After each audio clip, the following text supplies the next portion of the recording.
Hello my dear students, हम लोग human reproduction chapter में मेल रिप्रोडक्टिव सिस्टम को पढ़ रहे थे। तो फर्स्ट पार्ट हमने आपको बता दिया था।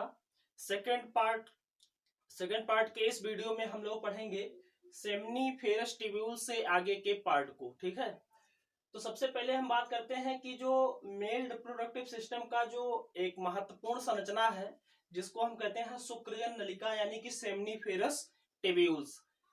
जैसा कि हमने अगले वीडियो में आपको बताया था कि आप जो है सेमनीफेरस ट्यूब्यूल्स को कह सकते हैं कि structural and functional unit of testis, यानी सेमनीफेरस ट्यूब्यूल्स जो है वो टेस्टिस की स्ट्रक्चरल और फंक्शनल क्या है, यूनिट है, इकाई है।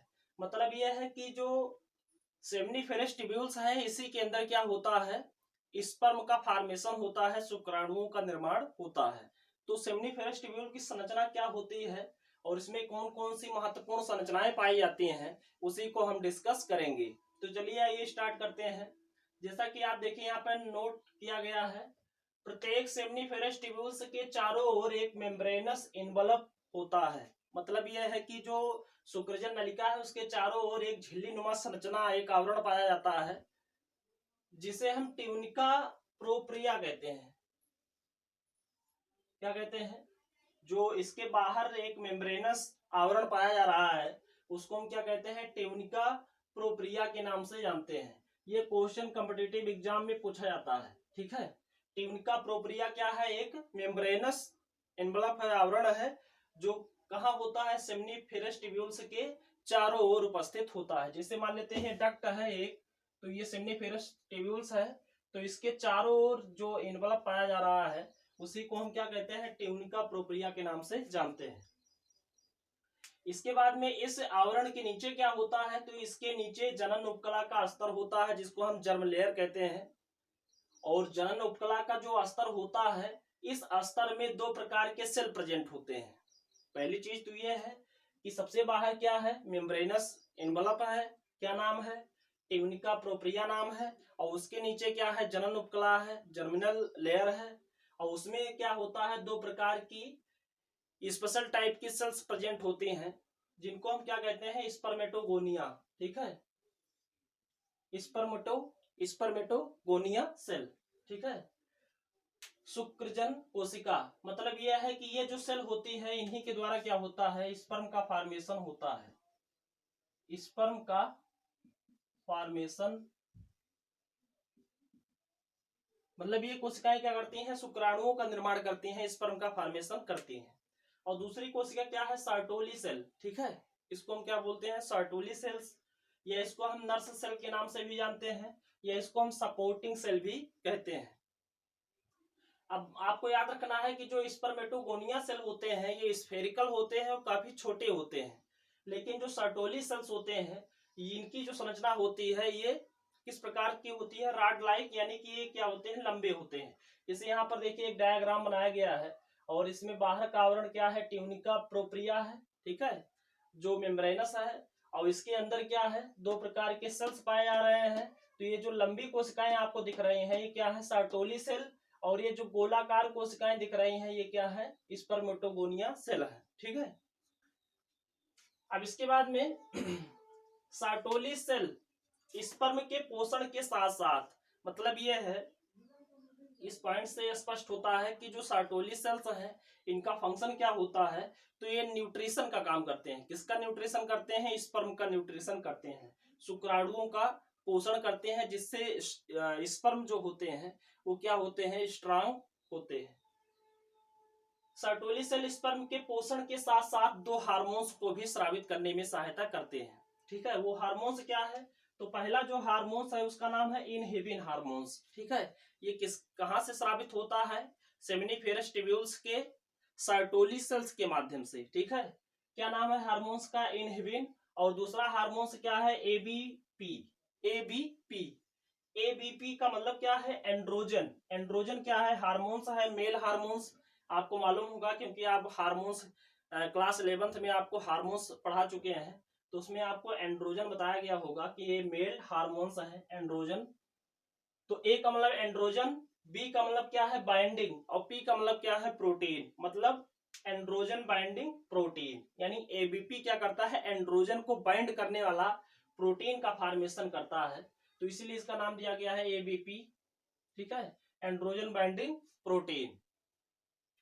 अच्छा, एक चीज और आपको हम बता दें कि जैसा कि आपको हमने बताया था कि एक टेस्टिस के अंदर 250 क्या होते हैं, टेस्टिकुलर लोब्यूल्स होते हैं, वृषणपालियां होती हैं, और प्रत्येक वृषणपालियों के अंदर, प्रत्येक टेस्टिकुलर लोब्यूल्स के अंदर 3 पतली पतली धागे नुमा संरचनाएं पाई जाती हैं, जिनको हम सेमिनिफेरस ट्यूब्यूल्स कहते हैं। तो सेमिनिफेरस ट्यूब्यूल से आगे कौन कौन सी संरचना बनती है उसको डिस्कस कर लेते हैं।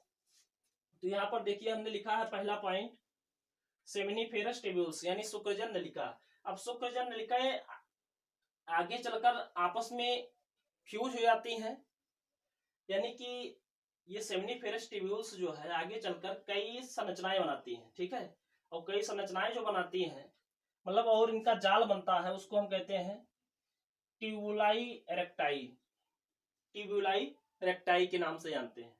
तो ये दूसरा स्ट्रक्चर हो गया ट्यूबुलाई रेक्टाई। ट्यूबुलाई रेक्टाई आगे चलकर एक कॉम्प्लेक्स नट लाइक स्ट्रक्चर बनता है, उसको हम रेटे टेस्टिस कहते हैं। तीसरा पार्ट, यानी बहुत सारे सेमिनिफेरस ट्यूब्यूल्स मिलेंगे, ट्यूबुलाई रेक्टाई बनेगा, ट्यूबुलाई रेक्टाई बहुत सारे मिलेंगे तो क्या बनेगा, रेटे टेस्टिस। इसको हम हिंदी में कहते हैं वृषण जालक। क्या बोलते हैं, यहाँ पे मैं लिख देता हूं, वृषण जालक कहते हैं, ठीक है। और वृषण जालक जो है ये जाकर किसमें खुलेगा, एपिडिडाइमिस के कैपुट वाले पार्ट में, और कैपुट में कैपुट, कार्पस और काडा से ये जो डक्ट है मिलकर आपस में फ्यूज होकर एक डक्ट बना लेती हैं और बाहर निकलती हैं, उसको हम क्या कहते हैं, वासा एफ्रेंसिया के नाम से जानते हैं। किस नाम से जानते हैं, वासा एफ्रेंसिया, जिसको हम शुक्रवाहिनी के नाम से जानते हैं हिंदी में। तो इस तरह की संरचनाएं जो है ये एक दूसरे से रिलेटेड होती हैं। अब हम बात करते हैं टेस्टिस। हमने जान लिया टेस्टिस में क्या होता है, किस प्रकार की संरचना होती है। दूसरा पार्ट हम डिस्कस कर लेते हैं एपिडिडाइमिस, जिसको हम अधिवृषण कहते हैं। अगले वीडियो में हमने इसका फिगर आपको बताया था। तो अधिवृषण क्या होता है, वृषण का ही भाग है, उससे एसोसिएटेड पार्ट है, लेकिन उससे अलग होता है, इसको हम अधिवृषण कहते हैं, ठीक है। ये क्या है, सुपर क्वाइल्ड डक्ट है, एक सुपर क्वाइल्ड डक्ट है, मुड़ी हुई संरचना है, कुंडली संरचना है। इसकी लेंथ कितनी होती है, 6 सेंटीमीटर होती है। कितनी, 6 सेंटीमीटर इसकी लेंथ होती है। अच्छा, इसका निर्माण कब होता है, कहां से होता है, तो इसका निर्माण एम्ब्रियो के ऑल्फियन डक्ट से होता है, ठीक है, ऑल्फियन डक्ट से होता है। कॉम्पिटिटिव एग्जाम के लिए ये नाम जो है बहुत इंपॉर्टेंट है, क्योंकि इसको लेकर क्वेश्चन पूछे जाते हैं। तो आपको याद रखना है कि एम्ब्रियोनिक स्टेज में एक डक्ट होता है जिसको हम कहते हैं वाल्फियन डक्ट, और इसी वाल्फियन डक्ट से क्या होता है, एपिडिडाइमिस का डेवलपमेंट होता है। पार्ट ऑफ एपिडिडाइमिस की हम करें तो इसके 3 पार्ट होते हैं। कौन कौन सा पार्ट होता है, कैपुट एपिडिडाइमिस, कार्पस या बॉडी एपिडिडाइमिस, और कार्डा एपिडिडाइमिस। तो सबसे पहला पार्ट होता है कैपुट, दूसरा पार्ट कार्पस, और तीसरा पार्ट कार्डा। कार्डा का मतलब क्या होता है, टेल, यानी इसका टेल वाला भाग, ठीक है। इसके बाद में तीसरा पार्ट हम बात करते हैं शुक्रवाहिनी, जो शुक्राणुओं का वाहन करती है, ठीक है। तो शुक्रवाहिनी क्या है, जिसको हम इंग्लिश में वास डिफरेंस के नाम से जानते हैं, डिफरेंस। इसकी लंबाई कितनी होती है, 45 सेंटीमीटर, यानी शुक्रवाहिनी कितनी लंबी नलिका है, 45 सेंटीमीटर लंबी नलिका होती है। शुक्रवाहिनी शुक्राशय वाहिनी से मिलकर स्खलन नलिका बनाती है, यानी शुक्रवाहिनी आगे चलकर जो है शुक्राशय के वाहिनी से मिल जाती है, और जब शुक्रवाहिनी और शुक्राशय वाहिनी दोनों मिलते हैं तो एक कॉमन डक्ट बनता है, उस डक्ट को हम क्या कहते हैं, स्खलन नलिका कहते हैं। अभी आगे आपको फिगर के माध्यम से समझाएंगे कि स्खलन नलिका क्या है। इसको इंग्लिश में हम कहते हैं इजैकुलेटरी डक्ट, इजैकुलेटरी डक्ट। और इजैकुलेट, जैसे शुक्रवाहिनी में क्या होता है, स्पर्म होता है, लेकिन जब स्खलन नलिका बन जाती है तो इसमें क्या होता है, इसमें सीमेन होता है। चौथा भाग इसका क्या है, मूत्रमार्ग यूरेथ्रा। यूरेथ्रा की जो लंबाई होती है 20 सेंटीमीटर होती है, और यहाँ से बहुत सारी जो है सहायक ग्लैंड यहाँ से एसोसिएटेड होते हैं।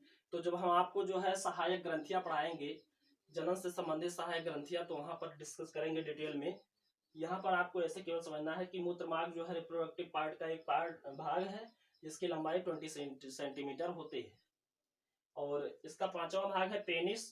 पेनिस जिसको हम सेशन कहते हैं, एक माध्यम का काम करता है, और इसे हम मैथुनी अंग भी कहते हैं। ठीक है, तो एक वीडियो में हम अलग से पेनिस को पढ़ाएंगे, पेनिस के इंटरनल स्ट्रक्चर को, उसके फंक्शन को डिटेल में पढ़ाया जाएगा। यहाँ पर आपको केवल कॉमन चीज जानना है। तो यह एक मैथुनी अंग है, इसका फंक्शन क्या होता है, या वीर्य को फीमेल की योनि में प्रवेश कराने में सहायता करता है। ठीक है, योनि में सीमेन को डालने का काम करता है। तो इसको हम पेनिस या सीसन कहते हैं। ये मस्कुलर स्ट्रक्चर होता है। ठीक है, क्या होता है, मस्कुलर पेशीय संरचना होती है।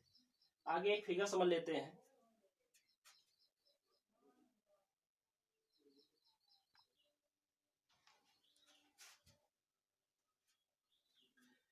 तो इस डायग्राम्स के माध्यम से आप जो है संरचनाओं को समझ पाएंगे जो आपको अभी बताया गया। सबसे पहले आपको जानना है ये टेस्टिस। ठीक है, तो लेफ्ट राइट, ठीक है, लेफ्ट राइट क्या होता है, उदर गुहा के बाहर क्या होता है, टेस्टिस होता है। और टेस्टिस से जो भी सप्लाई होती है वो किसके माध्यम से होती है, वृषण नाल के माध्यम से उदर गुहा के अंदर होती है। तो आपको जानना यह है कि ये जो टेस्टिस है, जैसे इसमें टी लिखा है तो मतलब क्या है, टेस्टिस लेफ्ट राइट। ठीक है, लेफ्ट राइट। टेस्टिस से एक डक्ट निकलती है, जैसा कि आपको मालूम है। वो डक्ट क्या होती है, तो आपको मालूम है कि वो डक्ट क्या होती है, शुक्रवाहिनी होती है जो शुक्राणुओं का वहन करती है। तो टेस्टिस तो उदर गुहा के बाहर होता है, लेकिन टेस्टिस से जो शुक्रवाहिनी निकलती है वो उदर गुहा के अंदर जाती है। किसके माध्यम से, वृषण नाल के माध्यम से। यहाँ पर डाट डाट कर देते हैं, मतलब ये नीचे वाला भाग उदर गुहा के बाहर है और ये अंदर का है। ठीक है, तो वृषण नाल के माध्यम से शुक्रवाहिनी अंदर प्रवेश करती है और ये मूत्राशय के पास जाकर एक लूप बनाती है। लूप का मतलब होता है एक मोड़ बन जाता है। ठीक है, यहाँ पर ये क्या है, मूत्राशय। मूत्राशय में क्या होता है, मूत्र का संचय होता है, यूरिन का स्टोरेज होता है। तो मूत्राशय के साइड साइड में क्या बनता है, लूप बनता है, राइट साइड भी और लेफ्ट साइड भी। ठीक है, तो ये डक्ट वास्तव में क्या है, शुक्रवाहिनी है। ठीक है, अब ये शुक्रवाहिनी आगे चलकर शुक्राशय की वाहिनी से फ्यूज कर जाती है। ठीक है, ये क्या है, शुक्राशय। इसमें क्या होता है, एक तरल होता है जिसको हम कहते हैं शुक्राशयी तरल, और या इंग्लिश में आप इसको बोल सकते हैं सेमिनल वेसिकल्स। शुक्राशय को इंग्लिश में क्या बोलते हैं, सेमिनल वेसिकल्स। और ये डक्ट है जिसको हम, छोटी सी डक्ट है जिसको हम कहते हैं सेमिनल डक्ट। तो ये शुक्रवाहिनी आगे चलकर शुक्राशय की वाहिनी से फ्यूज कर जाती है। जैसे ये क्या है, शुक्रवाहिनी है और ये क्या है, शुक्राशय वाहिनी। तो ये शुक्राशय वाहिनी और ये शुक्रवाहिनी दोनों मिल जा रहे हैं तो एक कॉमन डक्ट बन जा रही है। ये क्या है, इधर क्या बन जा रहा है, एक कॉमन डक्ट बन जा रही है। और इसी कॉमन डक्ट को हम क्या बोलते हैं, इजैकुलेटरी डक्ट के नाम से जानते हैं, या इसको आप हिंदी में कह सकते हैं स्खलन।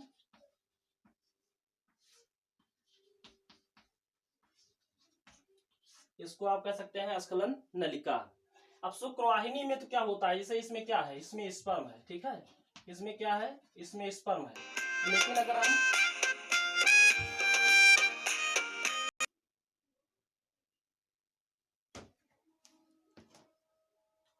तो इस डक्ट के अंदर क्या है, स्पर्म है। ठीक है, लेकिन अगर हम बात करें स्खलन नलिका की, मतलब इस डक्ट में क्या है, तो इस डक्ट में आपको ध्यान रखना है, इसमें क्या है, सीमेन है। ठीक है, क्या है, सीमेन।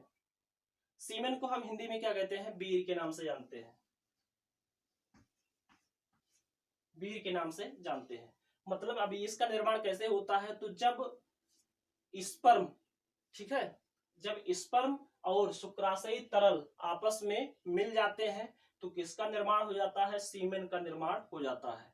ये बोर्ड परीक्षा में क्वेश्चन पूछा जाता है कि सीमेन क्या है। ठीक है, तो आपको याद रखना है कि जब स्पर्म और शुक्राशयी तरल दोनों आपस में मिल जाते हैं तो एक नया फ्लूइड बनता है, नया तरल बनता है, और उस तरल को हम क्या कहते हैं, बीर या सीमेन के नाम से जानते हैं। ठीक है, तो इस डक्ट के, इजैकुलेटरी डक्ट के अंदर क्या होता है, सीमेन होता है, और शुक्राशयी नली शुक्रवाहिनी के अंदर क्या होता है, शुक्राणु होते हैं, प्योर स्पर्म होते हैं। लेकिन इजैकुलेटरी डक्ट में क्या होता है, सीमेन होता है।